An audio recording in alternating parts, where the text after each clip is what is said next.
পুলিশের এপিবিএন শাখায় কর্মরত এসপি ফখরুল হাসান ও তার পরিবারের শাস্তির দাবিতে মানববন্ধন করেছেন এলাকাবাসী। শুক্রবার বেলা 10টা থেকে 11টা পর্যন্ত ঝিকরগাছার কাশীপুরে ফখরুলের নিজ গ্রামে মানববন্ধন কর্মসূচি অনুষ্ঠিত হয়। মানববন্ধনে বিভিন্ন শ্রেণী পেশার মানুষ অংশ নেয়। এ সময় তারা বলেন, মুক্তিযোদ্ধা কোঠায় ফখরুল হাসান 37তম বিসিএস পুলিশ ক্যাডার ও বোন বেনজির বিউটি জাহাঙ্গীরনগর বিশ্ববিদ্যালয়ে চাকরি পাওয়ার পর থেকে বেপরোয়া হয়ে ওঠে পরিবারটি। এমনকি নিজ এলাকায় আধিপত্য টিকিয়ে রাখতে যশোরের মোস্ট ওয়ান্টেড সন্ত্রাসী প্রান্ত বাহিনীকে অর্থায়নের অভিযোগ রয়েছে মকবুল ফখরুল ইকবলের বিরুদ্ধে।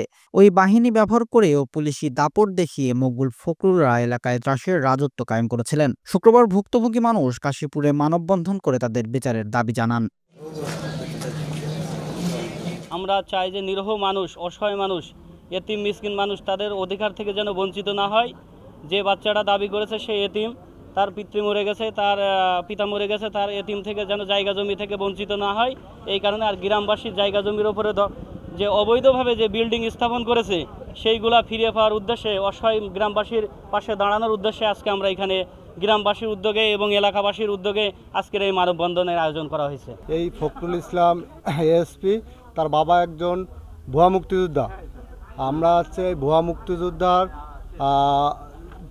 ভুয়া মুক্তিযোদ্ধার মাধ্যমে যে ফখরুল ইসলাম যে চাকরি লাভ করেছে, আমরা তার সেই চাকরি থেকে অপসারণ চাচ্ছি। প্রশাসনিক ক্ষমতার ব্যবহার করে যদি কেউ যেন আর কোনো সাধারণ মানুষের ক্ষতি না করতে পারে তার অপসারণ দাবি করছি। ভুয়া মুক্তিযোদ্ধা তা নিয়ে যে সে যত সুযোগ সুবিধা নিয়েছে তার সঠিক তথ্য সুষ্ঠু বিচার করে তার আইনের আওতায় এনে তার কঠিন শাস্তি দাবি করছি। এবং ইকবাল হাসান, তারও অপসারণ চাচ্ছি। সেও খুব নির্যাতন করেছে, সেও অমানসিক নির্যাতন করেছে। এই ধরনের ক্ষমতা অপব্যবহারকারী এএসপি যাতে কোনো পদে না থাকে এবং তার দৃষ্টান্তমূলক শাস্তি হোক, এবং এই অসহায় পরিবারটার দিকে আমাদের ইউনো মহোদয় যেন দাঁড়ানোর একটা ব্যবস্থা করে। ক্ষমতার অপব্যবহার করে নানা অপরাধ কর্মকাণ্ড চালিয়ে যাওয়া এসপি ফখরুলের অপকর্মের প্রতিবেদন করতে যেয়ে গত 20 নভেম্বর সন্ত্রাসী হামলার শিকার হন ইন্ডিপেন্ডেন্ট টেলিভিশনের সাংবাদিক জিয়াউল হক ও ভিডিওগ্রাফার শরীফ খান।